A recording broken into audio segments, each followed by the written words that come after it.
Hey guys, welcome back to the channel. It's Econ Bulldog, where we talk credit, finance, personal growth, and passive income. Today, I got a special treat for you guys. For all my LA heads, we got Laeyekon in the building. What up? We just connected, I would say, be like 2 months ago? Something like that, yeah. 2 or 3 months. Okay, cool. And we're gonna go in just know a little bit about who Laeyekon is. And obviously this channel is just about, Latino minority empowerment, right? I know we all have a past, right? Obviously some people had it rough than others, but we're gonna go ahead and dive in. Laeyekon, first of all, I appreciate your time coming out to the— Thanks for having me. To the lab. Thank you, brother. So, real quick, take us back real quick. Where did Laeyekon grow up? I'm from the east side of Los Angeles, El Sereno to be exact, El Sereno. I'm talking like from 5 to 10. 5 to 10. I lived there most of my life. Okay. So until my mid-20s, I lived there. Okay. El Sereno, that's El Sereno East is LA? the furthest east in Los Angeles you could go before it becomes like Alhambra, San Gabriel Valley, etc., etc. What's the best taco spot right there? To kind of guide some people, maybe like. Probably some people are gonna disagree, but I'd probably King say Tacos? Nah. King Torta's around in El Sereno, so that's legendary. Okay, King Torta. But I would say the taco truck in front of the Food for Less on Huntington Drive is my go-to spot. Okay. Nice. Okay, so growing up, I mean, how was your upbringing? Are we talking? I was homeless as a kid. My mom's a single mom. I know my father or whatever, but he was kind of like a birthday dad or whatever. He was cool. In the end, like towards my becoming an adult or whatever, he showed up and tried to help me out when I was going to jail or whatever. But aside from that, very little financial literacy. Just street life, street kid, normal stuff. Well, normal for me. Got you. And then, what high school did you go to? Didn't go to high school. I got my GED in juvenile camp. Shit. So I got kicked out of school from the LAUSD in 7th grade. What school did you go to for that? El Sereno Middle School. Oh, okay, El Sereno, and then you got kicked out for what? For just being a bad kid in general. I did all kinds of stupid things, and it was just accumulative. Accumulative. But I did get put in juvenile hall for fighting or whatever, for beating somebody up or what have you. But I'm a nice guy now. Got you. Okay, cool. And then, so you've been. Well, when's the first time you got locked up? Or went to jail? I don't know, maybe 12, 13, maybe. Juvenile hall. Damn. Couple days. Is that YSO? No. No, that's East Lake Juvenile Hall. Okay, because I'm not hip to when YSO, and I hear it on podcasts sometimes. I'm like YSO, is that supposed to be like the? Well, YA is like YA is youth prison. Oh, yeah, it's youth authority, prison. But yeah, it's prison for kids. Oh wow. Okay. I'm glad I didn't go to YA. It probably would have made me a worse person. Wow. I think, YA is a bad place. YA is like the worst place probably of all places, including prison. Got you. And then, did you turn, obviously, you turned to the streets, how'd you stumble upon wherever, you kind of. I was always, I don't know. Me and my friends were always bad little kids. I don't really know how to explain it to you. It's just, my mom wasn't home, so I did whatever I wanted. Got you. Kind of like, hey, there's food in the microwave. Type. Or wow, okay. So I literally was running my own program from morning till 7 p.m. But no, yeah, so look, the street life, again, I know we're here for financial literacy and credit literacy and things like that. So there was zero of that in my childhood, teenage life. Yeah. That was not even an inkling of an idea. But in my mind, I was doing drugs. We were being bad and doing stupid things like that.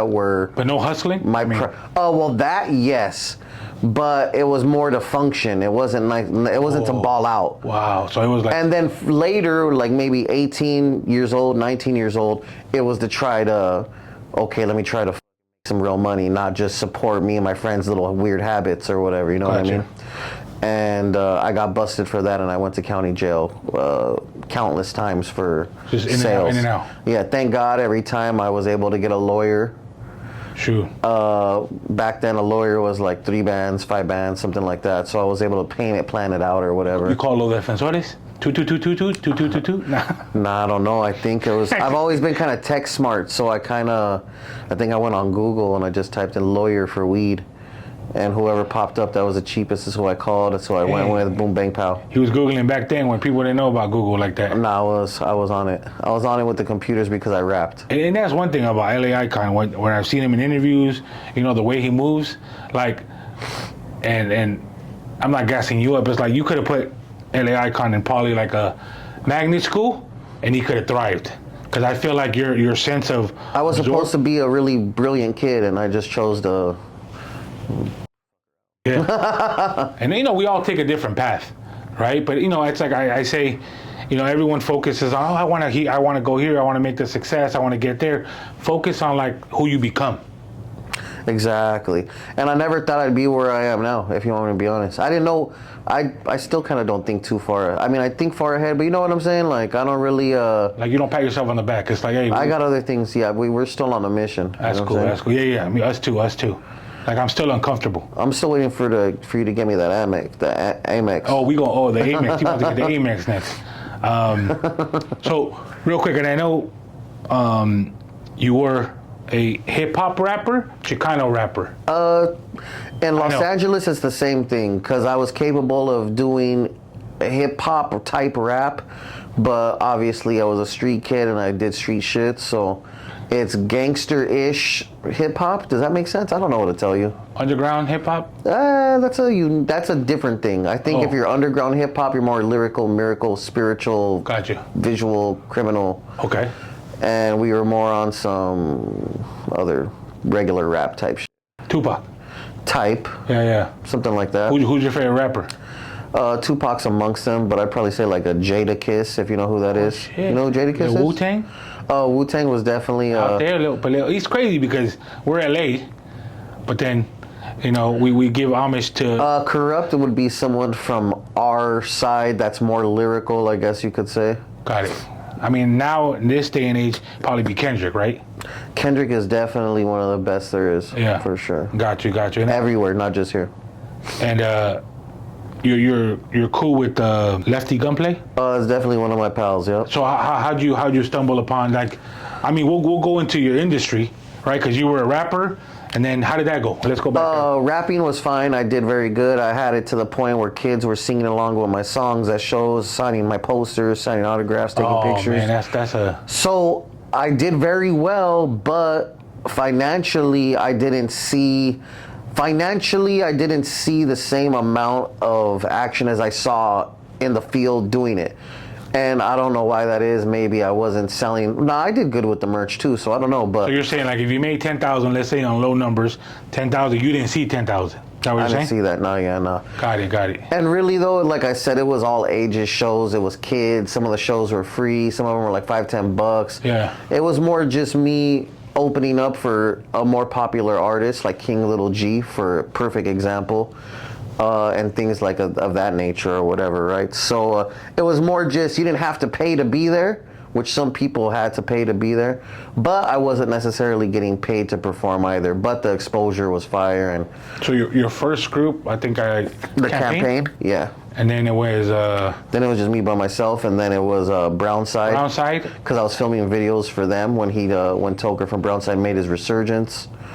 And I helped. Sauce? What sauce? I heard something about sauce. The Sauce is a podcast I started with a friend of mine. Got it. Okay. So Chicano rapper, going through it, trying to, you know. Yeah, so I was a rapper, then I was a camera. I was both. Well, first I was rapping since middle school, right? Whatever. But when I got older, I started taking photos for whatever reason. Then that graduated into photos and interviews. Then that graduated to photos and music videos and interviews. And I was rapping most of the time. And then the thing with Toker happened where he passed away, and I just kind of took a step back from rapping. But I still never let my foot off the gas on the video and photo stuff. So was that a passion, or that was kind of like, hey, let me just, because I'm doing my own videos, let me get good at editing?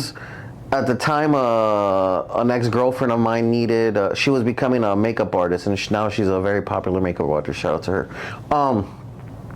She needed photos for her work, and I was like, oh, I could do that. Yeah. And click. And so I, with my little weed money or whatever, I got a camera, and I was like, damn, I could do this. So I took photos of some of the models, and I took photos for you because obviously we rapped together. So I took your photos and I took your cousin's photos, and your cousin knew Mac 10. So I took photos of Mac 10, and then I took photos of. So that's how it started. Yeah. You just got better and better. Yeah. What'd you say? For sure. Yeah. And then I just grew gradually, and then yeah, like the cameras I were recording on. I was one of the first people to record music videos on that type of camera. Like when I was on the scene, that camera barely became a thing. It wasn't even that. It was a Canon T2i. And it was probably worth? I don't know. It was probably $1,000, $2,000 bucks. It was still a lot. Nice. Yeah. I don't remember, but I bought it and we made it happen. Actually, one of my homies bought one and I was borrowing his. And then he started trying to tax me too much to borrow it, like to rent it from him, essentially. Yeah, yeah. And I just got my own, and then the rest is history. One thing I think it's I remember Tekashi or whatever, and he was recording, and then he went to Africa or something to record, but his cameraman didn't go, so they recorded the last piece on a phone. And what I just think is interesting is that us, if we can be creative and make something happen out of nothing, I think those are the people that thrive more. So in your instance, you know, growing up, yo, bro, didn't have nothing. My homies used to make fun of me walking around with my camera in a like Food for Less bag. You know what I'm saying? Like, oh, so what? Are you becoming the paparazzi for, or what are you doing? And that's how it's cause I know Concrete. He would do the same stuff, right? Like he was cameraman. Is that how you stumbled upon him? I did Concrete's first photo shoot as a rapper. Oh shoot! And you were rapping already by then? Yeah, me and him I know him through rap. Wow. Yeah, okay. I shot that wonderful gentleman's wedding. I know that fool. I know his father. I know his family. That fool's cool. He's a great human being. Okay. Great man. Congratulations him on all the success. Nice. Yeah, dude. I don't think he's that funny. Funny videos. Nah, yeah. And he still needs his credit fixed. So shout out. Fix your credit, Concrete. So when did Laeyekon kind of like, hey man, I gotta flip this. I gotta try to like better my situation. After you got married, right before you got married, or? Well, to even go back before that, I got all the Credit Karma credit cards, just for the record, back in the day. Well, you know my credit profile, obviously. So I got them too. I got the Indigos. I've never gotten an Indigo, but I got a Milestone. I got an Open Sky. I got a Credit One. And you got them like I got them, transparent. I got them to live. I got them because I thought I was gonna do something with my credit. Like, yeah, I'm gonna get credit now, and I maxed them all out. I maxed all of them out to the max. And that's what we do, right? We just apply, not knowing what to apply for, but we're gonna apply for things that are gonna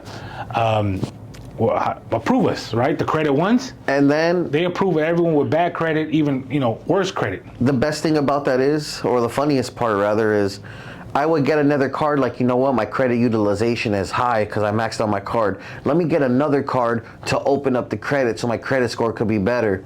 Yeah, denied. And no, I got approved, but then I would max it out, that card too. Like, nah, just a little 20 here. Fuck, put gas.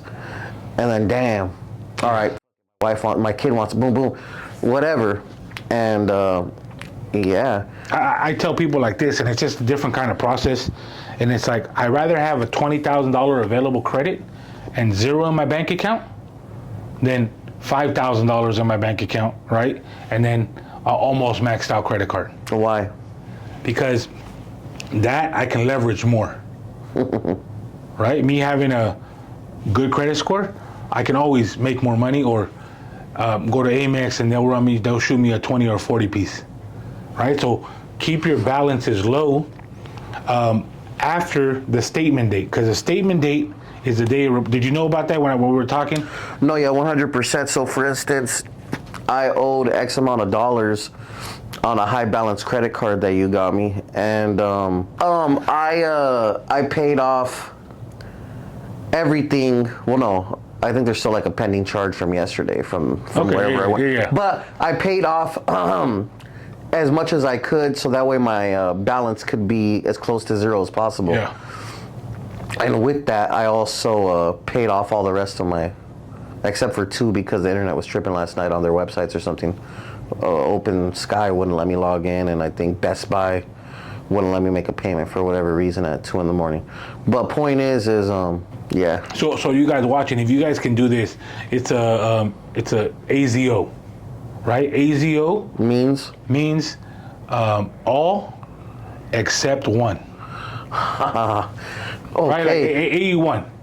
I respect it. All cards except one, because that one, keep that balance where it low, needs to be. because 0 is not good. 0 is not good. But below 10%. It's great. 1 to 6%. It's below 9%. Yeah, 1 to 6, 1 you're to good. 6. But 1 to right 9, now, I'm at. I hope when all the statement balances hit, because I don't even use those cards. All the cards except for the Navy Fed card is the only one in my wallet. Got it. Aside from I don't even try to carry my debit card on me anymore. You don't even need a wallet. You can just put it in your Apple Pay. Because at this point, exactly that too. Real tough. So you showed me that with the cash rewards, I'm gonna make money back. I mean, it's not as much money as I wished it could be, right? But that's just me being greedy at that point. Point is Well, I guess I've made so much money on the cash back because I spend a lot. No, me too. That's what it is.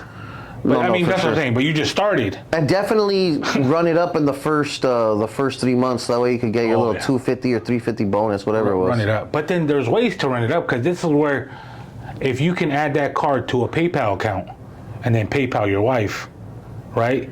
That's called manufacturer spending. Oh. But that is like. Oh. You know what I mean? Hey, you're a cold piece.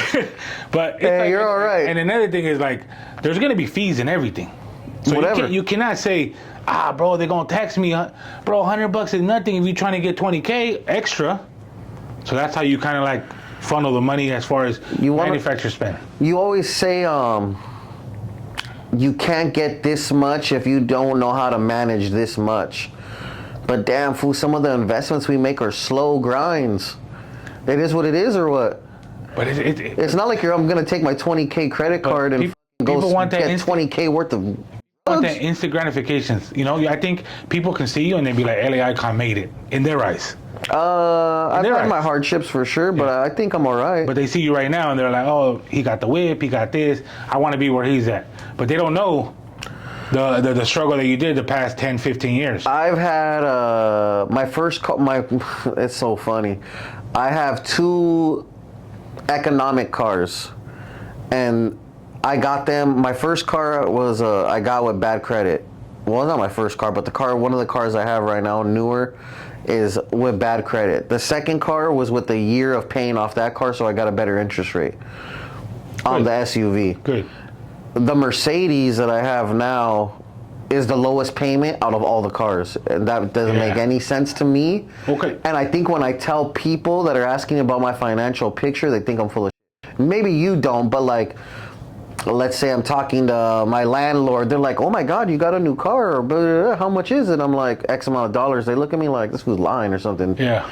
Like, no, like, I just have better credit now. You know what I'm saying? You build that trust, and now, because when it comes to cars, guys, I think what people don't realize is unless you got 50,000 ready to put down, you can't go from a $40,000 car to a Lambo.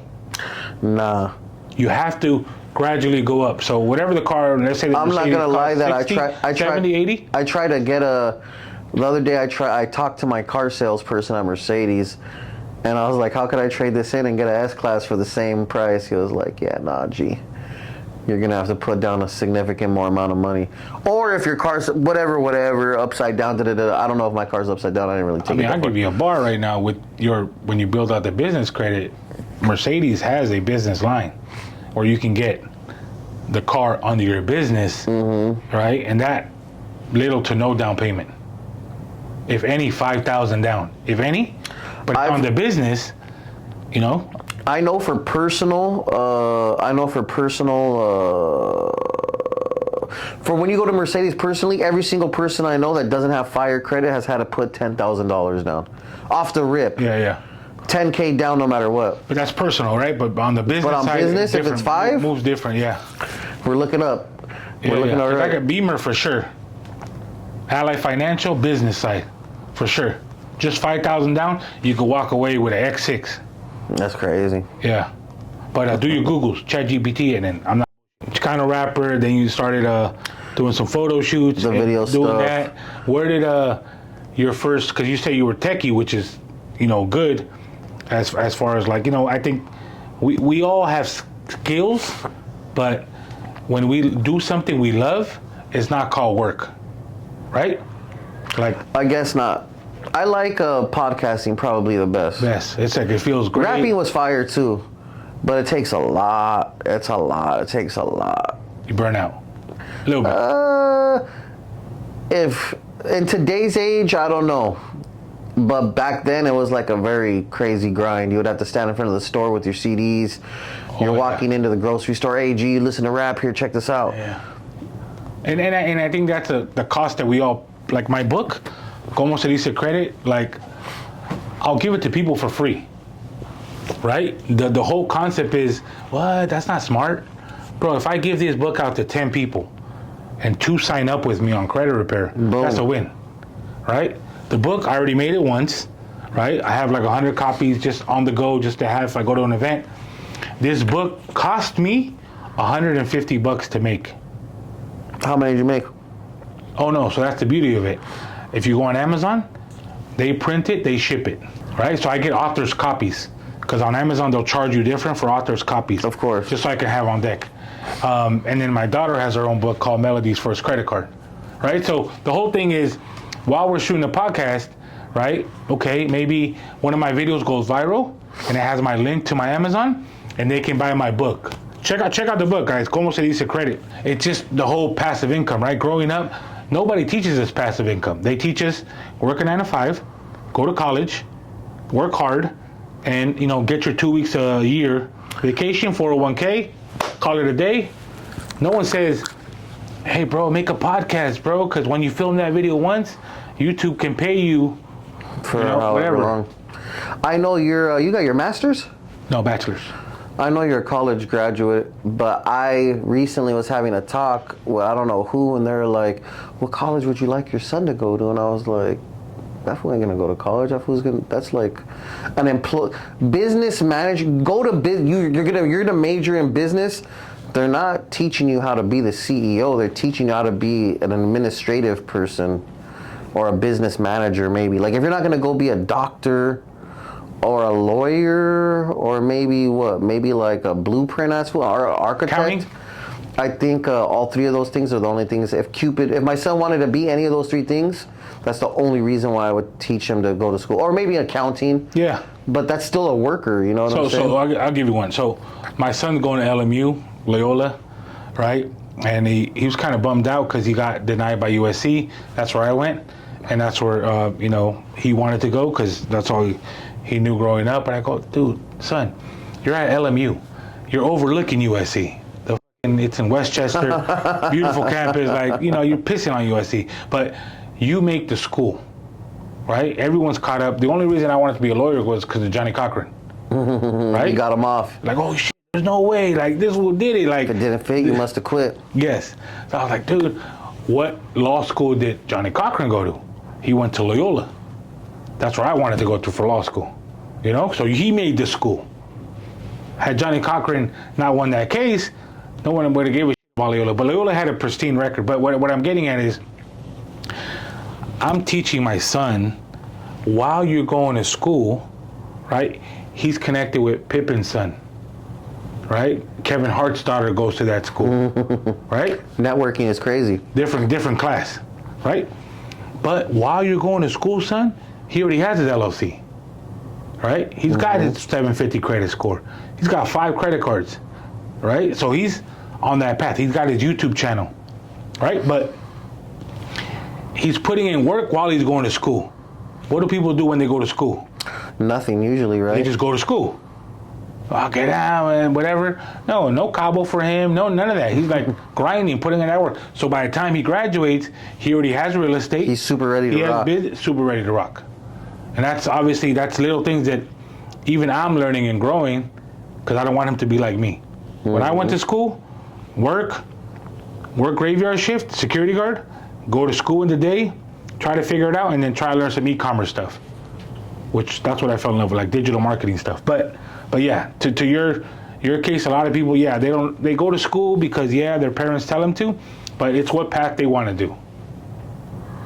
But that's a good question. They asked you what college your son, but you never know. Your son, you know, who knows what he's blessed. going to be into. Right now he's into boxing. If he ends up becoming a famous boxer, or if he were to make any sort of money, he would instantly own property, I think, is the best bet. Yes. But like I'm saying, he's in high school. Let's say, you know, he gets his 4.0s. Hey, Dad, I got accepted to Harvard. I mean, how am I going to tell him no to that? Okay. That's what I'm saying, right?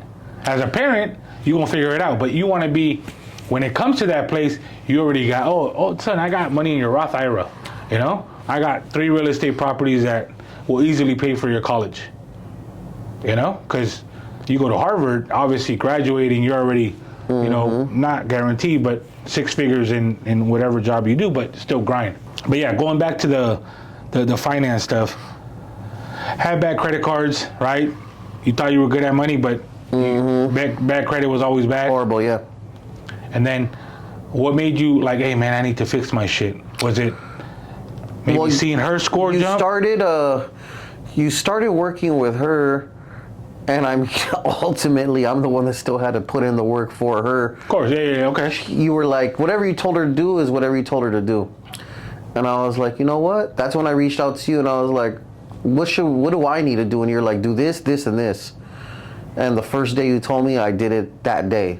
And just I want to know that I tell people, I get a lot of consultation calls, and then, you know, I have mentorships where they want to like pick my brain and bullshit like that. And obviously it was a collab that me and Icon were doing, and he put in the work. I thought he was not going to do shit. Yeah, bro, this and that. Like, in my eyes, I was like, oh, another waste call. Right? Because I'm telling people, do this, this, and this, and they don't do. But in his defense, that day, I locked in, bro. I did this and this and that, and I was impressed. Yeah. I started where you told me to start. Did you believe it? Like, I was just following instructions, if you want me to be honest. Okay. Because I don't know shit. I still don't know shit. I only know what I know now. But what you told me to do, I did, and I know what my credit score was. It was like low 5s, maybe, something like that. And after I did some Navy Fed stuff that you told me to do, I ended up, like I said, with a big credit card. Nice. And then, like you said, I mean, it's cute that you get a big credit card. And I even told you off the top, like, yo, I don't intend on going to Saturn with this shit, you know what I mean? What am I supposed to do with this? And I still, to this moment, I mean, obviously I paid it off yesterday, right? But on another plate that we're not going to share, but no, yeah. Tap into school and we'll share it in school. What I'm saying though is you told me you use that to make money. Did it hit? And I was so fucking scared, dog. Yeah, but these fools can't. You're worse. How you gonna be scared about a credit card? I'm in a different place now. Okay. Little shit scares me now. Like, I don't wanna be in situations where I have to be violent or where violence could be put upon me. Yeah. I don't want to put myself in anything that could take me away from my family. So now, you're cautious. Yeah, that's it. That's to say the least. But my point is, yeah, I don't want to go to jail, fool, because I know where I'm willing to take it. But that's not the point. The point is I was scared about the money. Like, fuck. I'm still scared about the other plate till this moment. But I know when I'm not right there in my anxious anxiety bullshit that I have placed available to me that I should be able to sustain that no matter what, you know what I mean, and come out of it cool. Because I got the big credit card or whatever, and I was like, dog, I need another one so that way I could do a debt consolidation, of course, on that, which whatever, I ended up consolidating all of my debt or what have you. Yeah. And so now I'm pretty sure by 3 weeks, maybe 4 weeks, I'll probably have a really crazy credit score. What's the craziest score you had? Like, what's the highest that you remember seeing? Like, oh shit, okay. I think like a low 7s. I want to tell you like a 680 at peak, and it lasted for like, I think, and this was even before you. This was a little bit before you because I tried to figure my shit out before, kind of, not with anybody, but just on my own. Like, oh, I need to pay these things off, like charge-offs. Yeah, that yeah. were in. I paid off some collections. Okay. And that's when it boosted up to whatever it was. So when it comes to collection, guys, and I want to give you guys a special gem. Don't pay off a collection, because chances are they're not going to remove it. I negotiated all of those things. Okay, so if you negotiate it, okay, hey, it is what it is. And then I made sure, like, when who's taking this shit off, they're like, oh, it'll be off within the next 2 to 3 weeks, or it'll be off in 60 days. And I'll cry, like, why 60 days? Like, I'm paying you your money, like, now. You're going to accept my money now. Why can't you take the shit off? You know what I mean? They'll be like, don't worry, sir. It's going to come off. But make sure you get something in writing. I didn't get anything in but writing. that's something for you guys. If you're going to pay up collection, like I said, this ain't financial advice. You guys do what you do. But make sure you get something in writing. When you pay, you have that thing in writing. So in any case, they don't remove it from the credit bureaus. You can send that paperwork to Equifax, TransUnion, and Experian, so they can remove it. Hey, look, I paid it. They told me they were going to pay it. They haven't removed it. You show them the paperwork, and then you mail it to them, and then they'll remove it. But yeah. So now I'm in a very unique place. Now I'm trying to establish business credit. So this is something for the people, right? Give them some game. And then everyone's different, right? And obviously, Icon, myself. For us to raise 20,000, it's probably faster than the average Joe. Working McDonald's. I may not be able to earn $20,000 this week, but I could easily access it from my network. Not even my bank. For me, okay. I'll call you, shit. Now I know I got you. I could call you. But I'm saying, like, 10%, I have 10%. I have buddies that would help me if I absolutely required it. Yeah, and that's good, right? Your circle dictates your net worth, right? The fact that, like, let's say he can hop on the phone with a millionaire. Hey, bro, I need 20 bands because I'm invested in this. I'll give you your piece, give you a little cut. And, first of all, he's got to be trustworthy, right? That's why I'll give you guys this little hack. And I learned this from Ty Lopez. Borrow, because people can't even come up with $1,000. But if you get 10 people to give you $100, right? Boom. That's $1,000. But this is the big play. Give it back to them 3 or 4 days later. All of them. You're wild. Okay? You just gave them back 3 or 4 days later, right? So when it comes, like, in a month, hey, bro, you think around 200, bro? Okay, now you just came up with double. Now you came up with $2,000. But now the plan for those $2,000 is to try to flip it. Or fix it on your credit, right? Things like that. And then now you get the money and then you pay people off. Never leave in bad terms because that's just going to burn you. I have an uncle, God bless him. In theory, he's died 3 times to us. He's literally, like on the 3rd one, literally they thought he had a funeral and everything. He was alive just trying to get money from the family. So that's how he's been his whole life. So we enabled him. Right? God bless my grandmother, rest in peace. Every time he needed something, boom. He's 60 years old and had like a baby. Right? That's crazy. I'm Peruvian. He has kids in Colombia, Honduras, Guatemala. Somehow he ended up in TJ. And he was always in the dark shit. Like everything, jack people, like my uncle was that guy. Right? People feared him. But that just wasn't a good lifestyle. But he was my favorite uncle growing up.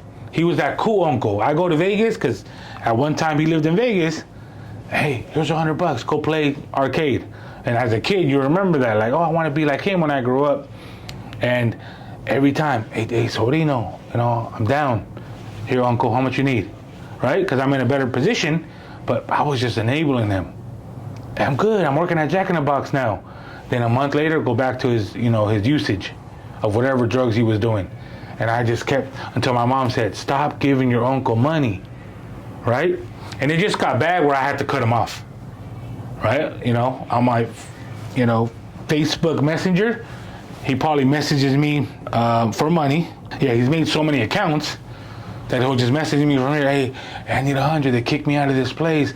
I'm married to a girl, she's kicking me out. Like, every story is like horrible. Anyways, but let's not enable people. We gotta help them in other ways. So like I was saying, right? It's easier, like you said, it's easier to get 20,000, more accessible. And now, what is, and I know the podcast thing. What was the first podcast you started? I'm not sure. It might have been the Sauce with my buddy.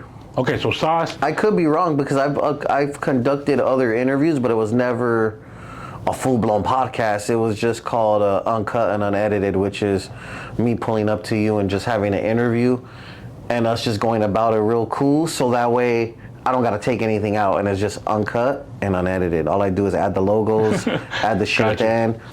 But all right, guys. Hey, thank you for your time, brother. Thank you so much for having me. Tap in. Hey, like I said, where can they reach you at?